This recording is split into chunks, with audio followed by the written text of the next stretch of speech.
Hello po, good morning, Merry Christmas sa ating lahat. Dito po tayo sa Glorieta.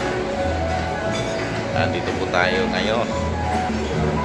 Mamasyal tayo kasama si Mrs. Kuya Mickey. Blessing.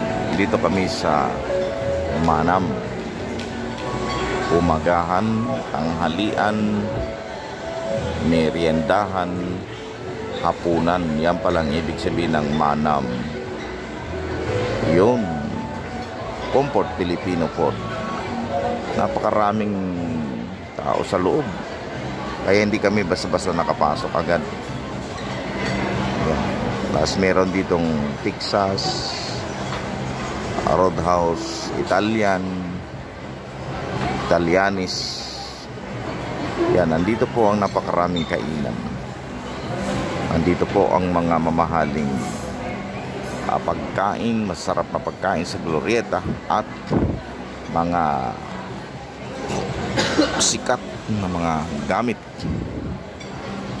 Yan naman, kaya kami nakapila sa labas, hindi kami basta-basta makapasok sa loob dahil nga po sa yan, lilibre kami ni Mickey dahil nga po sa dami ng taong kumakain dito. Sikat na sikat po itong Manam. Yan mga kababayan, oh. Sikat na sikat po ito dito sa Glorieta dahil bukod na sa sikat siya, masarap pa ang pagkain at marami din pong Grab umorder dito sa Grab. Yan, kaya yon po ang kagandahan sa Manam. Umagahan, tanghalian, meriendahan at hapunan. Yan ang sa Manam.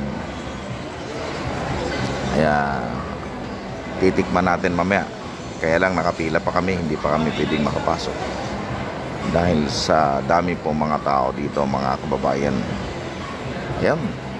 At napakaraming taong parot parito. At pag nandito ka sa loob ng Glorieta, Ayala, mga kapatid, ay para bang walang taong naghihirap. Yan, para bang ang tao ay mapipera, parang walang mahirap na tao dito sa lugar na ito. Pag lumabas ka, ang gaganda ng mga sasakyan. Ayan, so nakalabas na sila ate. At ang mga bilihin dito, mga damit, sapatos, relo, ay napakamamahal, no? Kaya parang walang mahirap na tao dito, mga kababayan, dito po sa Glorieta. So, ayan, hintay-hintay muna tayo. Pag may nakatapos na, tsaka tayo papasok. Comfort Filipino Manam. Okay, hintay-hintay muna tayo guys, ha. Bago tayo makapasok sa loob, hintay-hintay muna tayo. Mukhang singer ito, babaeng ito. Sa kabila din, ang dami din kumakain sa Texas, sa Italianis, taga-Italian ang may-ari siguro. Sa Texas naman, mukhang ang mga handang pagkain dyan ay mga pansabong na manok. Palagay ko Texas Texas Roadhouse. Ibig sabihin mga pansabong na manok na nandiyan. Masasarap yan. Mga pinalalambot sigurong manok na Texas, no? Pagkakinain ng tao yan, siguradong malakas lumipad. Matapang sa pansabong. Itong Manam naman ay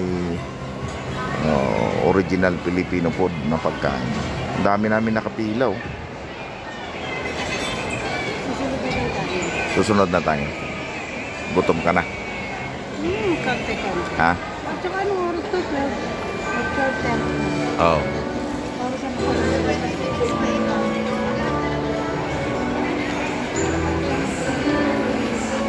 Grab.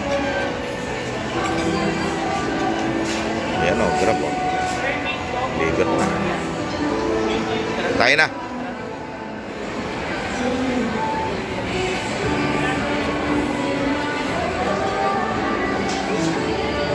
Papasok na po kami. Yehey. Pasok na kami sa loob. By number pala yun. Hello po.